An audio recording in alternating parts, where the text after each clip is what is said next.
de Energía de la Universidad Pontífica Católica de Chile, en Santiago de Chile, región metropolitana. Además de eso, tiene una ingeniería eléctrica de la Universidad Centroamericana José Simeón Cañas, San Salvador. También tiene diplomado en Sistema de Gestión de la Energía y Modelo Energético de Edificaciones Eficientes, Programa de Energía Renovable y Eficiencia Energética en Centroamérica. Tiene diplomado en Administración de Proyectos, un máster a distancia en Ingeniería y Gestión de la Energía Renovable, diplomado en Eficiencia Energética aplicada a edificaciones, maneja el idioma inglés a nivel avanzado. Asimismo, el programa de aprendizaje, ha estado en el programa de aprendizaje de Escuela de Idiomas de la Universidad Centroamericana José Simeón Cañas. Dentro de los aspectos técnicos, trabaja con software de simulación de energía fotovoltaica, PV-SIS y Helioscope, software de evaluación técnica y económica de proyectos de energía eólica OpenWind, software de factibilidad y proyectos de energía renovable, REST-Screen, AutoCAD, Microsoft Office, entre otra cantidad de software especializado. También ha desarrollado una diversidad de proyectos de energías renovables. Dentro de los últimos está algunos proyectos relacionados con el gobierno en el Hospital El Salvador y el Ministerio de Obras Públicas. Quiero dejar con ustedes al ingeniero José Contreras. Ingeniero, bienvenido. Hola, hola, muchas gracias. Ahí, doctor, gracias por la introducción, mucho gusto. Muchas gracias porque pues estamos con este congreso y créame que bastante interesante todo lo que se plantea, todo el tema de la industria que realmente está sucediendo. Ya tiene varios añitos de estar entrando bastante la parte de generación de energías renovables y de eficiencia energética. Entonces, el día de hoy yo les voy a hablar un poco acerca de la parte de los diseños de un sistema solar fotovoltaico, lo que tenemos que considerar, las cosas que tenemos que ir haciendo, qué cosas podemos tomar en cuenta para evaluar un sistema fotovoltaico, cómo lo podríamos evaluar. Y un poco acerca de la normativa existente en el país, cómo lo tenemos que hacer y qué pasos tenemos que seguir, ¿sí? Entonces, vamos a hablar un poco de eso. Espero que el tiempo nos dé, nos permita profundizar un poco. Cualquier cosa, sí les voy a pedir que quizás si necesitan que, pues, interrumpirme, háganlo. Ahorita que ya empiece a compartir pantalla, no voy a poder quizás verles tanto, ¿verdad? Quizás voy a estar viendo mi presentación. Entonces, agradeceré que por favor me interrumpan. Así que es un gusto para mí hablar un poco acerca de este tema. Como decía ahí el ingeniero, pues mi nombre es José Arnulfo Contreras para servirle, ¿verdad? Tuve la oportunidad, gracias a una beca, de estudiar una maestría en la Pontificia Universidad Católica de Chile en el año 2013 a 2014 y me gradué aquí en El Salvador, en la UCA, ¿verdad? Hace 2006.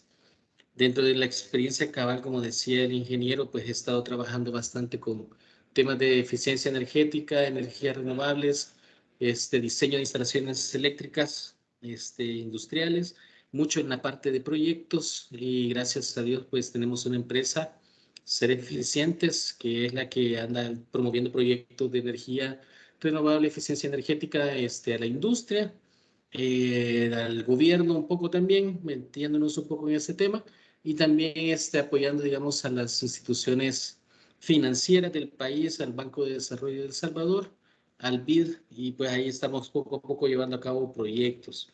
Entonces, tenemos un poco, bueno, la empresa tiene de existir desde el 2015, ¿verdad? 7 años, y ahí hemos andado llevando a cabo proyectos de este tipo.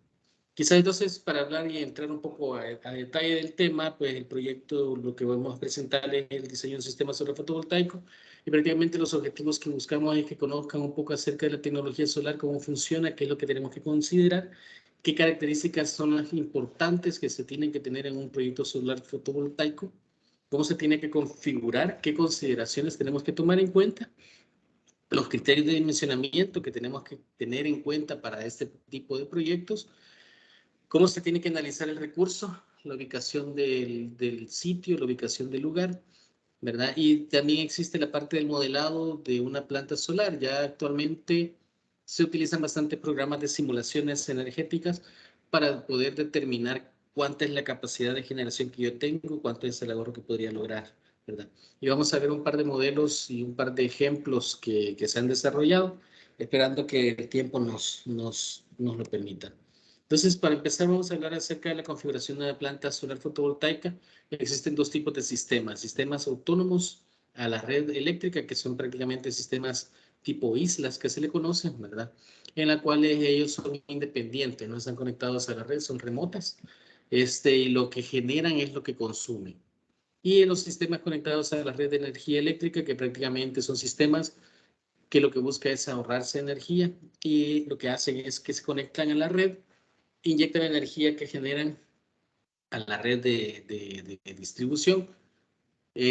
Los excedentes se, se inyectan a la red y estos se reconocen actualmente en el país, ¿verdad? Entonces son dos tipos de sistemas que existen. Dentro de los mismos sistemas existen también sistemas híbridos, en los cuales ya lleva la parte solar fotovoltaica, la red eléctrica, y puede llevar también un sistema auxiliar de emergencia, que pueden ser generadores, ¿verdad? O pueden ser incluso algunos sistemas de almacenamiento. Entonces, que también pueden derivarse de este tipo. Y prácticamente, pero sí, de manera general, son de esos dos tipos los que se conocen. ¿Qué es lo que tenemos que considerar en un sistema solar fotovoltaico? Prácticamente se considera el generador fotovoltaico, que es los módulos, ¿verdad? Los módulos solares fotovoltaicos que se instalan ya sea en techo o en piso. Se considera el inversor un regulador controlador. Actualmente el inversor y el regulador, ya existen sistemas que lo traen unidos. Por ejemplo, los SMA, Huawei también ya los produce y los trae unidos. En este caso traemos las baterías, que tenemos que considerarlas también, y que se dimensionan de acuerdo a la capacidad y a la carga que nosotros tenemos. ¿Cuál es la condición que tenemos que considerar en esto? Es que son usualmente para centros comunitarios, se usan para cosas muy pequeñas, se tienen bastante en las zonas rurales. También se podría diseñar para casas, para poder independizarse, pero lo que tenemos que tener en cuenta es que se tiene que tener bien claro cuál es, por así decirlo, el comportamiento de la demanda por ahora, ¿verdad? Entonces sí tenemos que tener eso, y al final también tendríamos que ver el tema de las expansiones, que a veces son bien cortos, o sea, en dimensionamiento, y dependemos del área de techo disponible, y si a veces calculamos mal, no podemos venir a aumentar la carga. Entonces, a veces cuando sucedían los proyectos, que hubieron muchos proyectos rurales del FISDL, si no me equivoco, y otros así, que llegaban a las comunidades, colocaban un par de paneles, un par de tomas, pero la gente creía que podía conectar todo ahí. Entonces se quemaban esos sistemas, porque al final no tenían la capacidad suficiente para venir y suministrar toda la carga. Entonces, es de considerar bastante esto. Y lo que se tiene que diseñar cuando uno hace este tipo de sistemas, al final lo que se diseña es la batería, que tenga la capacidad de 3, 4 días de autonomía. Y para esa autonomía se necesita la generación, y se tiene que dimensionar de acuerdo a la demanda, ¿verdad? Pero sí, y algo muy importante que considera es que se toma el día más, con más sombras, por así decirlo, el peor día del año, para poder hacer las simulaciones y para poder hacer el dimensionamiento, ¿verdad? Luego, los sistemas conectados a la red, prácticamente es el módulo solar fotovoltaico, los inversores, para que tengamos claro quizás un poco, y creo que no lo mencioné, el módulo solar fotovoltaico lo que hace es, genera la energía en corriente directa. El inversor viene y se encarga de transformar la corriente alterna, ¿verdad? Y ya luego nos conectamos a la red. Nos conectamos al tablero si es en una residencia, o nos conectamos a la red eléctrica si vamos a inyectar energía. ¿Mande? ¿Todo bien? Sí.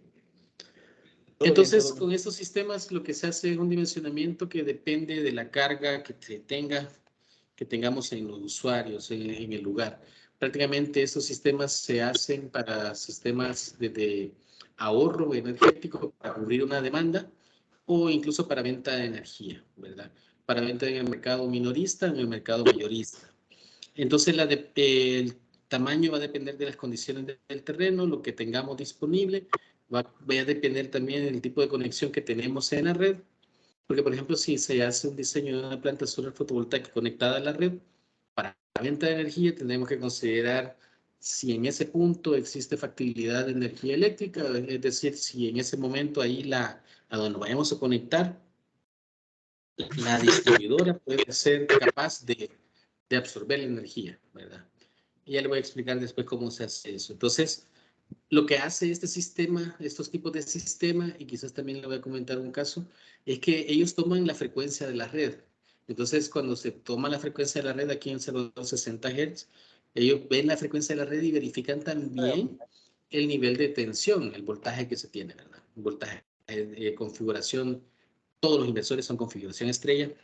Ya ahora Huawei tiene configuración delta, ¿verdad? Para las configuraciones trifásicas, ¿verdad? De energía eléctrica. Entonces, se tiene que considerar eso porque al final el inversor toma la frecuencia de la red y si el inversor no está dimensionado o no está hecho para una frecuencia de 60 Hz, imposible que va a encender. ¿Qué ha pasado en algunos casos y que nos hemos encontrado? Me habla un cliente y es, mira, no funciona la planta. Y resulta que el inversor que compran, como lo compran chinos, sin haber verificado la frecuencia, sin haber verificado los voltajes, resulta que es para una frecuencia de 50 Hz. Nunca iba a funcionar. Y si no, a veces resulta que también en otro caso lo toman para un nivel de voltaje distinto al que tiene en su sitio. Así que quizás tiene que considerarse eso, que puede sonar como que broma, pero sí ha sucedido. Entonces, como se inyecta toda la energía a la red o toda la energía se consume en el sitio, no requieren almacenamiento de energía, ¿verdad? Requiere almacenamiento de energía, quizás voy a entrar a un detalle ya que después vamos a ver, cuando ya son, cuando ya son para escalas muy grandes, tipo Neoen, la planta solar fotovoltaica que está en la costa, porque como entra al mercado mayorista, pero ese ya es otro tema de comercialización, sí necesita como tener ese respaldo para proveer energía a la red en el mercado mayorista, ¿verdad? Pero ese ya es otro tema muy aparte de comercialización. ¿Preguntas hasta acá? ¿Todo bien?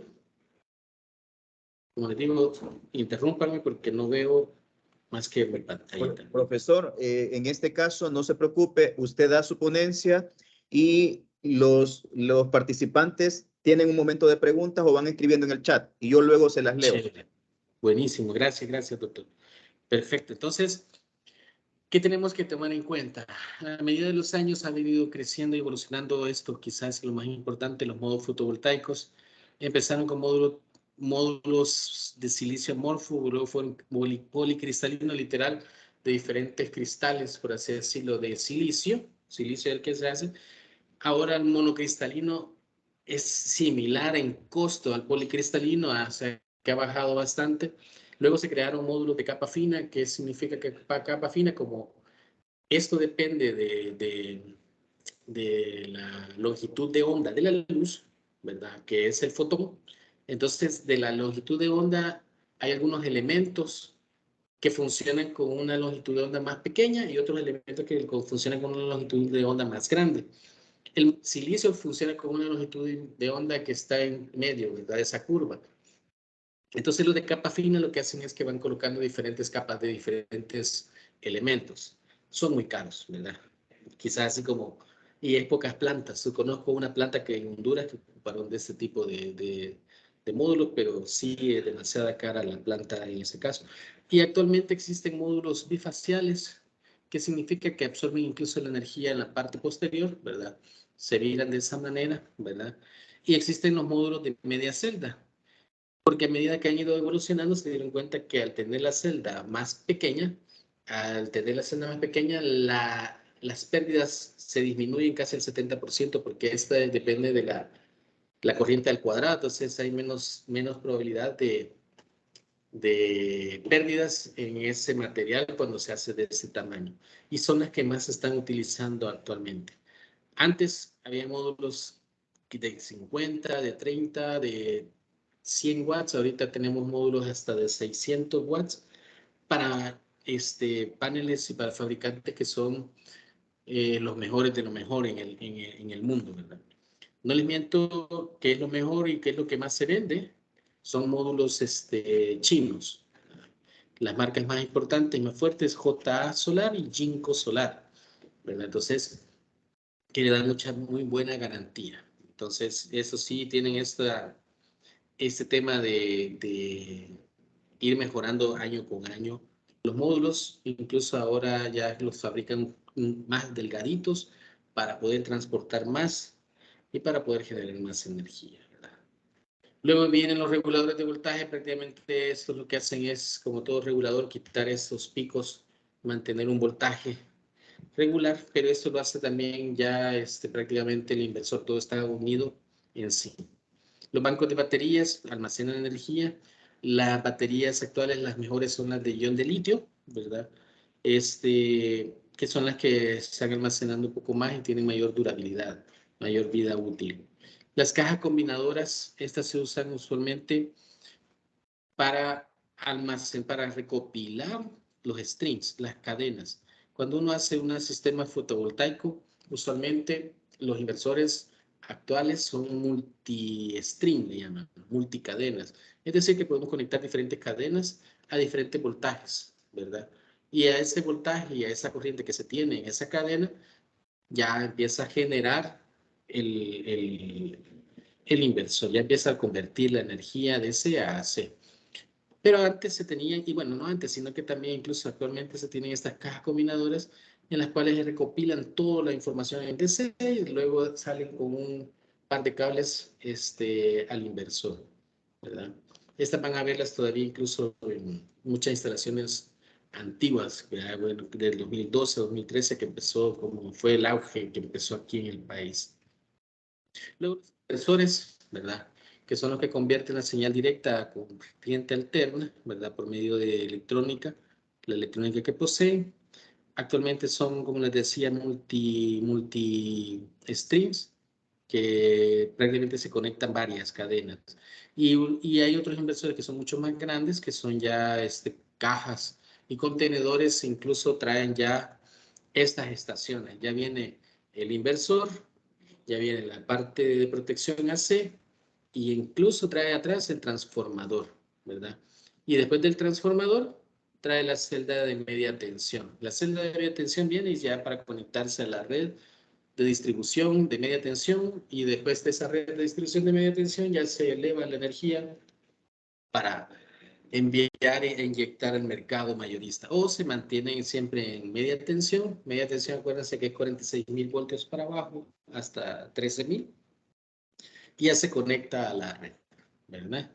Entonces, estas estaciones son para grandes escalas. Pueden verlas en Neoen, hay muchas. Hay una planta también allá en La Unión, no recuerdo el nombre, y así las que se han construido en el país, ¿verdad? Que poseen de esta. En el Pedregal hace poco Ecosolar 1 también hizo una de estas y tenía celdas de estas estaciones inversoras. Luego la estructura de montaje, que es muy importante considerarla. Estas son estructuras de montaje para piso. Las estructuras de montaje para piso usualmente puede ser de estructura fija o de estructura de seguimiento, un seguidor solar, seguidor que va de este a oeste. ¿Qué ventaja tiene cada una? Es que la estructura fija se orienta usualmente al sur, porque nosotros estamos en el norte, entonces todo el sol viene de la parte del sur, ¿verdad? Y la de estructura de seguimiento sigue al sol desde las 6 de la mañana, se ponen en posición este y va rotando a medida que pasa el día hasta llegar al oeste. Una vez termina la generación, se colocan en posición de bandera, se le llama, en una posición horizontal, ¿verdad? Para también evitar cualquier daño.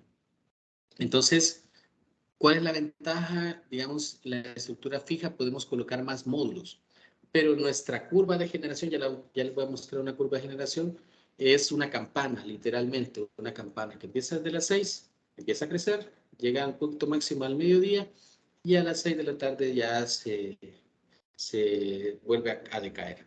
En cambio, con la estructura de montaje, como empieza a las 6 a generar y todos están orientados al punto donde llega llega el fotón, llega la irradiación, se orienta, entonces empieza a generar y se mantiene una curva recta prácticamente, como una curva cuadrada, ¿sí? Que se genera y se mantiene. Entonces, Prácticamente para tener una planta solar, lo que tenemos que considerar primero son los niveles de voltaje que posee. Los niveles de voltaje que posee son los niveles de voltaje de máxima punto de potencia, MPP le llaman, ¿verdad? También posee los niveles de voltaje de circuito abierto, corriente de cortocircuito y corriente de máximo punto de operación, máximo punto de potencia, MPP. Entonces se tiene que considerar eso. ¿Para qué? Para poder hacer la distribución y la configuración en cadenitas. Las cadenas, ¿qué significa? Cuando el inversor, usted ve al inversor, va a ver ahí que le dice cuál es el nivel de voltaje que soporta, a qué nivel de voltaje inicia la generación, inicia el cambio, ¿verdad? Perdón, inicia la transformación de energía de C a C y tendríamos que hacer esta configuración. Positivo con negativo, más menos, tenemos el nivel de voltaje. Al tener ese nivel de voltaje, verificamos que esté dentro del rango de que acepte el inversor la cadena. Acuérdense que todos los voltajes en paralelo es el mismo voltaje. Y se verifica después la corriente nominal. Es la misma corriente, todos los que están en serie es una misma corriente, entonces se verifica la corriente y las que están en paralelo que no sume y que no sea mayor a la corriente máxima, ¿verdad? Y entonces de esta manera se van determinando los tipos de configuraciones de las plantas.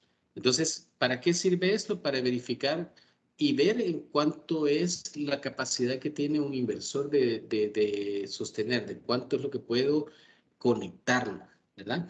Entonces se conectan los strings y se conectan en paralelo. Se conectan a una caja combinadora o se va directamente a los strings que son multicadenas, ¿verdad? Entonces se puede llevar de estas dos maneras. Y entonces, si se fijan, se puede llevar esta configuración de esta manera e ir haciendo todos los bloques, ¿verdad? Las cajas combinadoras, las estaciones inversoras, e ir determinando cuánto es la capacidad de generación de energía y cuánto voy a conectarle al inversor, ¿verdad? Esos son un ejemplo que después podrían ir revisando y ya se van determinando con las cajas y con las estaciones o la cantidad de inversores que yo necesito se va determinando, ¿verdad? Dependiendo de eso. Entonces, ¿qué es lo que tenemos que considerar para un dimensionamiento de un proyecto solar fotovoltaico? Para un proyecto solar autónomo, es decir, que no me voy a conectar a la red, lo que tengo que considerar primero es el espacio, ¿sí? El espacio que tengo, ya sea en techo, el espacio que tengo en piso, lo que sea. Tengo que considerar, verificar las sombras, ¿verdad? Verificar dónde voy a conectar y, digamos, la ubicación de la casa, en qué posición se encuentra, el azimut, como le llaman, ¿verdad? Que es la posición con respecto al norte, cómo está desplazado. Y también se verifica las aguas, dónde va a inyectarse la generación y cómo va prácticamente a funcionar. Entonces se ve primero el espacio disponible, veo qué tipo de inversor, qué tipo de módulos quiero conectar, veo mi carga, que es muy importante verificar la carga, cuánto es lo que estoy consumiendo en la red y así cuánto estoy consumiendo yo como usuario, ¿verdad? Entonces, se verifica todo esto en primer lugar. Luego se ve cómo vamos a conectarnos. La opción más fácil es conectarnos coplanarmente, siguiendo claramente el techo, siguiendo cómo va el techo, cómo se desplaza, cómo se coloca, ¿verdad? Entonces, prácticamente con eso reducimos bastante y utilizamos bastante bien el espacio. Vemos cuántos son los metros libres que tenemos, vemos la inclinación, y en caso si, digamos, no tenemos una inclinación o es un techo plano, podemos hacer dos cosas, colocarlas de este a oeste, una configuración de módulos este-oeste, o colocarlos todos al sur con cierta inclinación. ¿Cuál es la inclinación que buscamos? La inclinación que tenemos la latitud del país, que es entre 13.29 grados. Pero acuérdense que también a veces por la rotación de la Tierra, a veces llega un poco hasta 15 grados, entonces se puede buscar eso, ¿verdad? Se tiene que verificar, y eso sí, quizás tener muy en cuenta el peso, ¿verdad? ¿Cuántos kilogramos soporta el techo? Y verificar que claramente el techo soporte. Si no, ya ha habido casos que instalan sin ver eso y el techo se viene abajo, ¿verdad? Entonces, no al instante, sino que en algún temblor, en algún movimiento, alguna cosa, alguna catástrofe puede pasar. Entonces se tiene que verificar eso. ¿verdad? Para que lo tengan en cuenta. Entonces, un ejemplo, ¿verdad? Se tiene un techo prácticamente, perdón, con esas dimensiones de 26 metros por 15 y tenemos los módulos, unos módulos de esa capacidad, vemos cuántos podemos inyectar. Los colocamos y verificamos cómo se instalarían, vemos cómo podemos distribuirlos en nuestra estructura y podemos determinar más o menos cuántos podríamos tener, ¿verdad? Entonces, luego de eso tenemos que evaluar dónde vamos a conectar. Usualmente nos conectamos a los tableros, ¿verdad? Entonces nos conectamos a los tableros generales y lo que buscamos es cubrir toda la demanda que estamos tomando. Se tiene que sobredimensionar siempre un sistema de este tipo. ¿Para qué? Para que podamos tener en las horas que no son pico, ¿verdad? Mediodía, tener una curva no tan delgada, sino que un poco más ancha.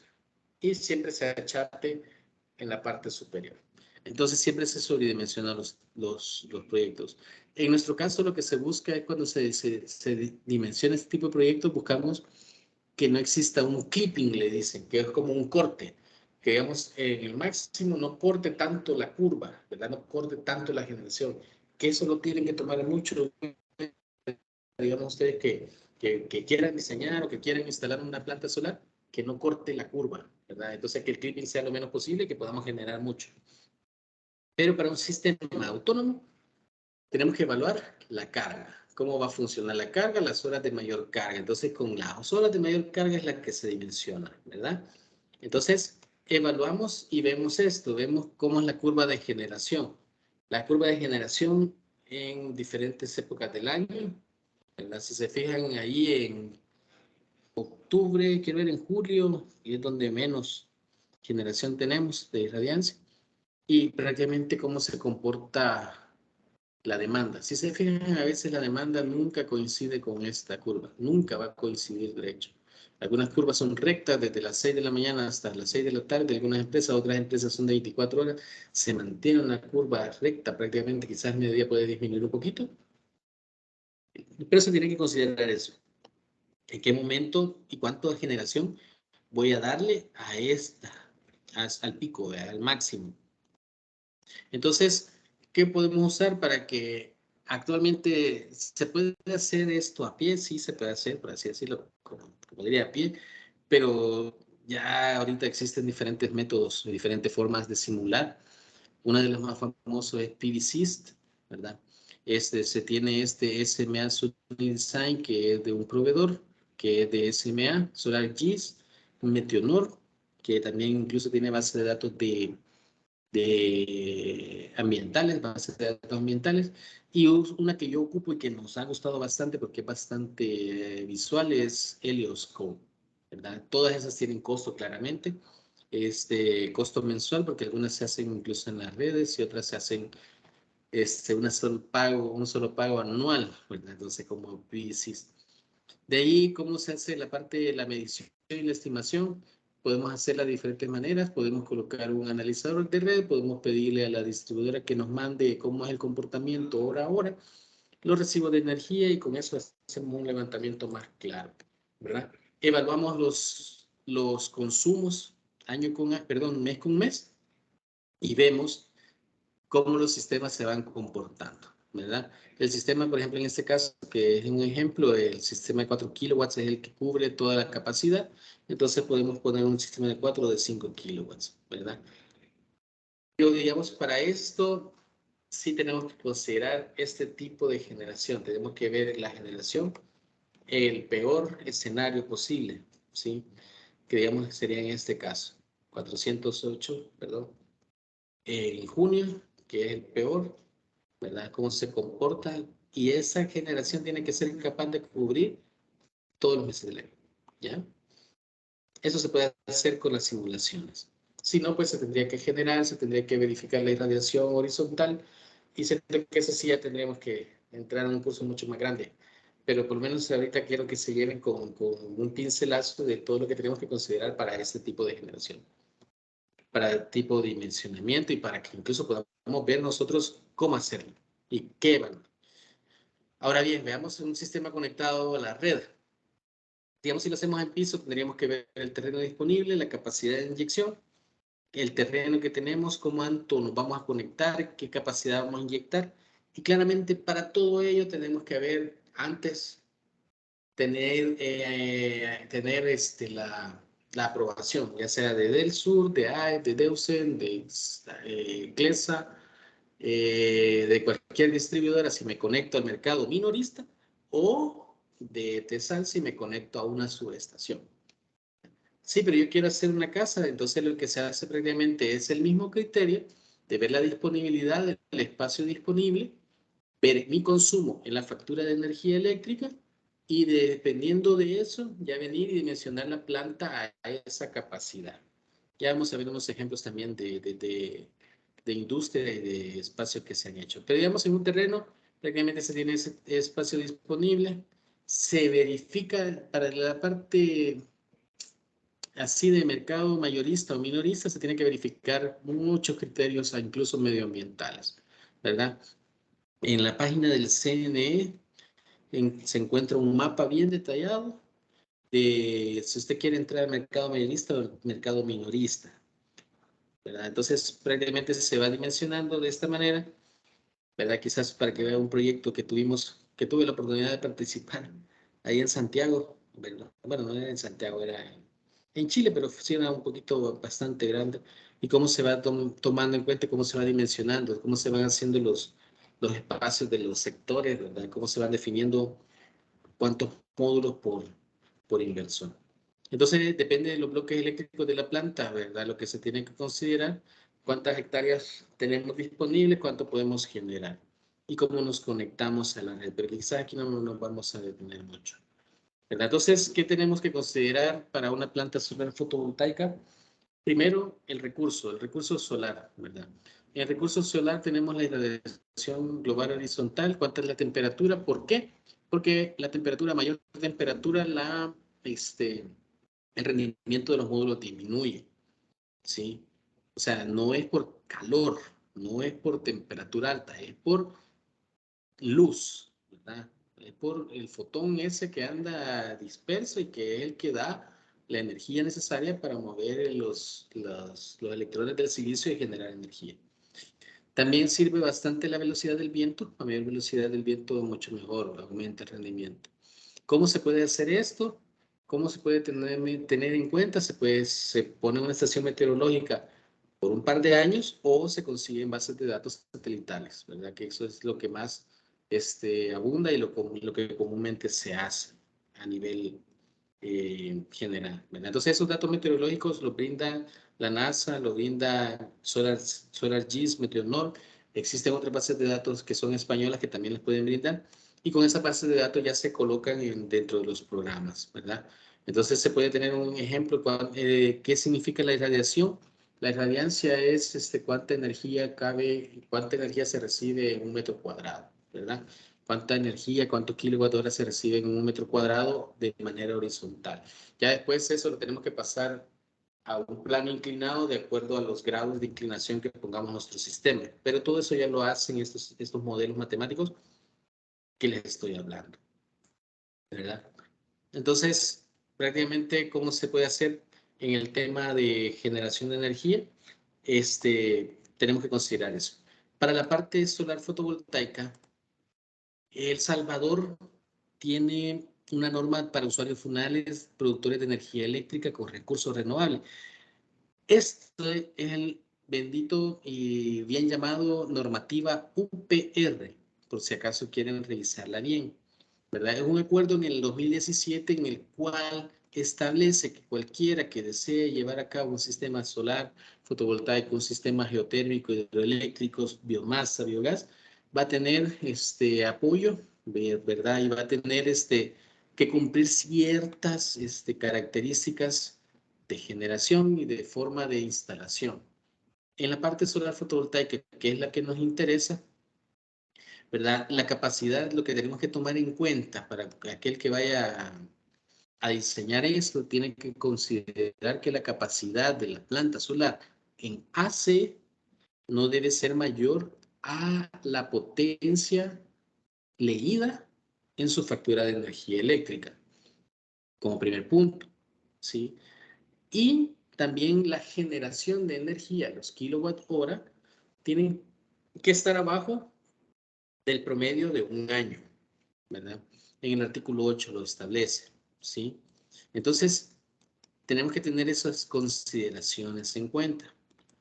¿Por qué? Porque cuando usted viene y dice, yo quiero instalar una planta solar fotovoltaica, tiene que decirle a la distribuidora que va a instalar una planta solar fotovoltaica. ¿Por qué? Por dos motivos. Porque los medidores actuales no tienen la configuración bidireccional, porque no se la programan. Entonces, o son medidores muy antiguos. Si yo instalo la planta solar, la diseño y empiezo a generar energía y empiezo a inyectarle al mismo medidor, lo que va a hacer es que el medidor va a leer doble, va a leer el consumo y va a leer la planta solar. Entonces, la factura va a subir. Aunque no me lo crea, sucede, ha pasado. Entonces se tiene que garantizar ese tema de informar a la distribuidora. ¿Cómo se hace? Se hace por medio de llenar un formulario, llenar diferentes documentos, hay un checklist que cumplir, se entrega a la distribuidora dice, ok, me parece bien, ¿verdad? Y ya le hace el cambio del medidor o le configura el medidor. Se lo configura para que lea la entrada y salida, ¿sí?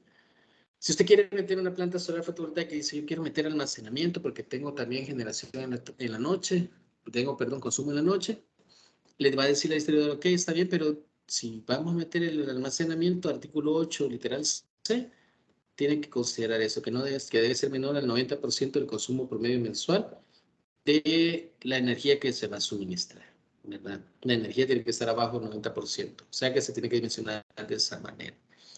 Esta normativa lo que hace también es que cuando se le acepta la planta solar fotovoltaica, usted va a considerar, va a tener una disminución por ahorro de energía y todo aquel excedente que se vaya a la red se lo va a reconocer la distribuidora, se lo va a reconocer al precio al que ellos compran la energía, al precio de energía transferible a tarifa, PET, ¿verdad? Se lo compran a ese precio, o sea, pero se lo compran con un ahorro, ¿verdad? O sea, ellos lo que van a hacer es que ese excedente se lo van a restar en la próxima factura de energía eléctrica. Pero si nosotros empezamos a generar mucho más, claramente se van a dar cuenta y lo que van a hacer es quizás bloquearlo. Ya tuvimos un caso de una persona que generó, tratamos de ayudarle, pero pues no se pudo, ¿verdad? Y en otras ocasiones lo que hacen es pedirle que apague un inversor y que genere menos, porque puede molestar a la red, puede generar flujos que no son permitidos y dañar un poco, no dañar tanto, sí que va a explotar, pero sí por medio de la red podría generar y perjudicarle, ¿verdad? Entonces, para que lo tengan en cuenta esto. Y lo otro que también es que, digamos, ustedes, si van a llevar a cabo un proyecto de energía solar fotovoltaica menor a los 10 megawatts, va a tener también implicaciones de incentivos fiscales que ya existen, ¿verdad? Que ya existen. Pero sí, esta normativa es para, siempre les digo a los empresarios que la lean, para que sepan bien todo lo que, sus derechos y sus deberes también para cumplir, ¿verdad? Entonces, se hace de esta manera una planta solar fotovoltaica. Digamos, les voy a enseñar un ejemplo de lo que se saca y cómo se simula. Esto con respecto al tema de la normativa que tenemos que considerar en el país. Y luego, digamos, una forma de diseño y que les comentaba es este programa Helioscope que nosotros utilizamos bastante, es para venir y diseñar este tipo de proyectos. Venimos y nosotros lo que hacemos es que cuando nosotros verificamos el proyecto, nosotros dimensionamos y diseñamos. Este nos dice dónde estamos ubicados. Venimos y hacemos el levantamiento y el dimensionamiento, ¿verdad? En este caso, por ejemplo, es algo bien bonito porque se puede hacer de esta manera. Y ya después que se tiene esa forma, digamos, aquí está la generación donde va a estar ubicado, ya después viene y usted dice, bueno, yo así me gusta y yo lo hago las simulaciones. En este caso teníamos módulos bifaciales, ¿verdad? La condición. Se colocan las condiciones, quizás no voy a entrar tanto a detalle porque sí se necesita trabajar bastante eso y digamos, estos programas lo que le brindan es un poco la generación, cómo se va a estar dando, ¿verdad? Cómo se distribuye la generación, cuáles son las pérdidas por temperatura, las pérdidas por polvo, las pérdidas por reflexión, las pérdidas por sombras. Y este es lo que le decía, el clipping. Uno puede ir dimensionando la planta un poco más grande, pero si digamos el clipping es mayor nuestro caso consideramos un 2%, ya es como que estamos perdiendo un 2% de energía. Entonces no vale la pena tanta generación. Con esta información, aquí le dice cómo están configurados los módulos, qué tipo de inversor estamos ocupando, todo esto usted lo coloca y así poco a poco se va determinando cómo va a ir quedando el proyecto. Pero ya después, claramente, usted tiene que venir y ver el tema de un análisis del proyecto más completo, en la cual lo que se hace es un balance de energía, ¿sí? ¿Cómo es lo que, digamos, mi consumo? Y eso quizás lo tendremos que tener muy en cuenta. El consumo que vemos y que afectamos es el horario resto. El horario resto es desde las 5 de la mañana hasta las 6 de la tarde, ¿verdad? Entonces nosotros tenemos que tener una generación en ese horario, ¿sí? Entonces, digamos, con las facturas, es lo que yo les decía, con las facturas, viendo el área disponible, ya escogí el panel, ya vi cuánto es el inversor, simulo la generación, ya veo cómo es que se comporta mi planta solar en el horario resto. Y de esta manera se determina y se puede estimar cuánto va a ser mi flujo de caja, en cuánto tiempo voy a recuperar yo mi inversión, ¿verdad? Entonces, de esta manera es como se diseña actualmente, como tratamos de ver y estimar nosotros este tipo de generación y que prácticamente lo que busca uno es esto, ¿verdad? El ahorro. ¿Cuánto es el ahorro que yo voy a tener, ¿verdad? De este consumo a caer a este consumo, al azul, ¿sí? Y es lo que se busca y es lo que contribuye bastante al medio ambiente, ¿verdad? Y prácticamente las distribuidoras están por ley a cumplir, ¿verdad? Pero claramente tienen que cumplir de acuerdo a las condiciones que se generaron en esa normativa UPR, ¿verdad? Entonces, prácticamente lo que buscamos es de esa manera, diseñar, evaluar y determinar qué tipo de proyecto podemos hacer. Entonces, y luego con la modelación y con la evaluación económica ya se determina en qué tiempo recupero la inversión, cómo lo tengo que hacer y cómo hacemos. Claramente, quizás para que no vayan a decir, ay, solo se queda con esto, ¿no? Ya después eso se transmite y se traslada a planos, ¿verdad? Se traslada, este es un proyecto aquí en un edificio de un hospital, cómo se va a determinar, ya se hacen las memorias de cálculo, y quizás para eso sí tienen que tener en cuenta, quizás si están anotando, el NFPA 70, que es el Código Eléctrico Nacional de los Estados Unidos, que es el que utiliza El Salvador como referente para el tema de instalaciones eléctricas, que establece en el artículo 690 cómo deben de ser los sistemas solares fotovoltaicos y cómo diseñarlos, ¿sí? Incluso ahí le dice cómo tiene que considerar la tubería, la tubería de meter, la tubería rígida o la bandeja, cómo tiene que polarizar los módulos, cómo tiene que instalarlos y cómo tiene que ir haciendo todas las cosas. Las protecciones por sobrecorriente, las protecciones termomagnéticas, todo eso se va determinando en el NEC, ¿verdad? En el NFPA 70. Si pueden tener acceso a eso, existe este link del NFPA, que también por una cuota mensual se puede tener el acceso completo. Este es el NFPA del 2023, el que estamos utilizando y que nos utilizamos para hacer estos diseños. Entonces, cuando se ya tiene la simulación, ya determina realmente cómo va a conectarse, cuántos strings van a hacer, si van a unifilar, ¿verdad? Sus protecciones termomagnéticas, como se tiene que hacer, que es el nivel de tensión, el nivel de corriente al 1.25, y está verificando también el nivel de agrupamiento para el cable, etcétera, etcétera, y ahí determinando. ¿Y cómo es que se distribuye, cómo se instalan?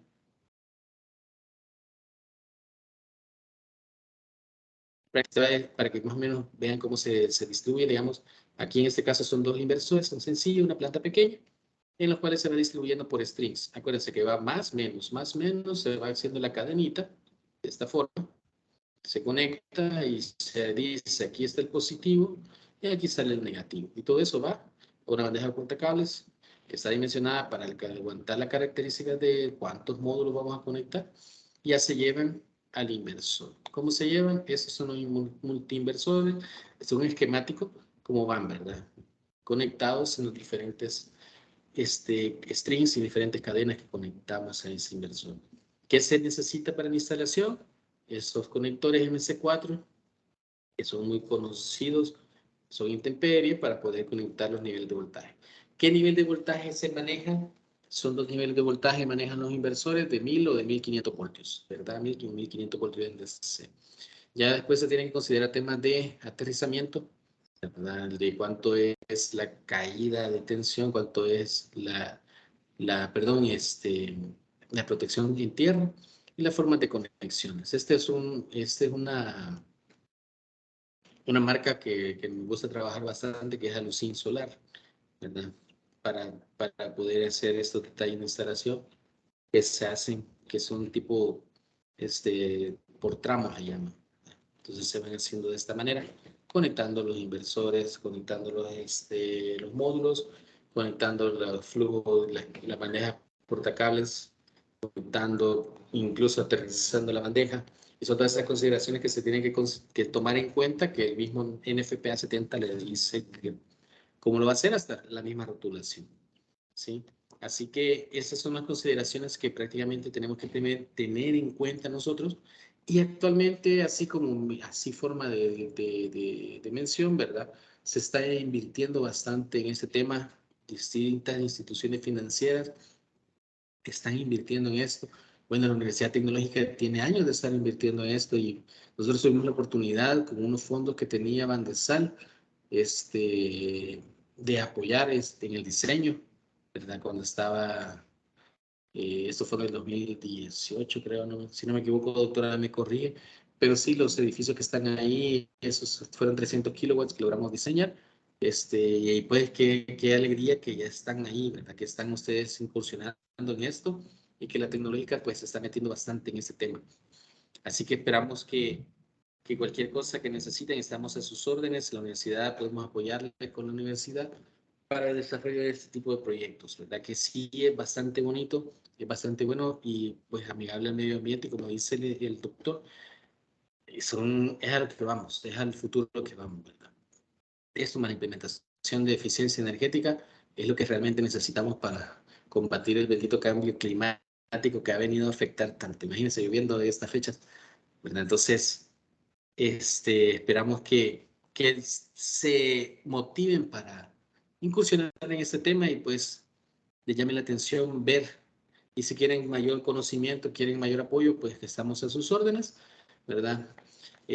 Para apoyarles en lo que necesiten. Así que nada más eso quizás como que tenía para explicarles, para que conocieran, porque no podemos entrar tanto detalle en una hora, pero sí me interesaba que estuvieran ese conocimiento, qué debo de tomar en cuenta, cuánto tengo que considerar, cómo tengo que dimensionarlo, qué normativa me aplica, cómo tengo que considerar, cómo diseñarlo, llevarlo de esta forma o de aquella, y tener una idea clara o tener una idea así leve cómo vamos a ir desarrollando este tipo de proyectos. Así que nada más, muchas gracias por su tiempo y cualquier consulta, duda, comentarios, pues los micrófonos son suyos. Ok, perfecto, profesor Arnulfo, José Contreras Arnulfo, José Arnulfo Contreras, gracias por su ponencia, ha estado muy interesante realmente. Sabemos el reto que significa para todos el hecho de poder contribuir de una forma amigable a la naturaleza. Cuando hablamos de tecnología, nos llevamos de por medio muchas veces la naturaleza. Recuerdo unas campañas que se hicieron hace muchos años atrás cuando se hacía mucha minería de Bitcoin, que se hablaba de cómo esto estaba afectando al cambio climático, cómo esto deterioraba la naturaleza. Entonces, la industria 5.0 ahora está tratando de engranar, de alinear que todos los esfuerzos tecnológicos que son buenos se asocien a poder contribuir, en lugar de degradar la naturaleza, apoyar a generar un proceso mucho más amigable para el medio ambiente. Así que vamos a proceder a hacer preguntas. Por ahí hay unas en el chat, pero antes de pasar a las del chat, me gustaría si hay preguntas que alguien quiera hacer directamente haciendo uso de su micrófono. Así que es el tiempo, levanten la mano y pueden en estos momentos pues tener el tiempo de hacer preguntas. Tenemos ahí a Naín Romero. A ver, Naín Romero. La consulta era, ¿cuánta es la vida útil de un proyecto? Hola. Pues ahorita existen proyectos, no aquí en el país, pero sí fuera, que ya tienen más de 30, 35 años de funcionamiento. La degradación de los módulos, los fabricantes están dando una degradación lineal de 25 años y llegando a 25 años, generando el 87.5% de lo que inicia, ¿verdad? Entonces se puede considerar que la vida útil podría andar entre unos 35, 40 años, podría yo tirarle, ¿verdad? Y creo que más que eso, o sea, yo solo me pongo a pensar de aquí a 40 años, claramente, bueno, yo creo que ya no voy a estar vivo, pero quizás esos proyectos van a estar ahí y lo que va a pasar es que se va a tener que ir renovando, ¿verdad? Entonces, es como una cuestión de que llegan a ese momento, llegan a ese tiempo, ¿verdad? Pero sí hay que irlo como haciendo un upgrade, o sea, una mejora continua que se va logrando poco a poco, ¿verdad? Pero sí la recuperación por lo menos sí es bastante rápida. Si es la inversión propia completa, puede tardar unos 7, 8 años en recuperar para un proyecto que tenga una vida de 30, súper bien. De acuerdo, perfecto. Muchas gracias. Gracias, Naín, por su pregunta. Y bueno, no sé si habrá alguien más. Por ahí veía otra mano levantada, pero si no hay, pues pasamos a las preguntas del chat. ¿No? Bueno, por aquí había una pregunta, profesor José Contreras. Dice alguien por acá en el chat, para uso doméstico en donde no se tienen suministros de energía eléctrica, ¿hay algo en la ley? No, o sea, así como que restrinja, no. Lo único que tendría que verificarse nada más es la demanda que se tiene.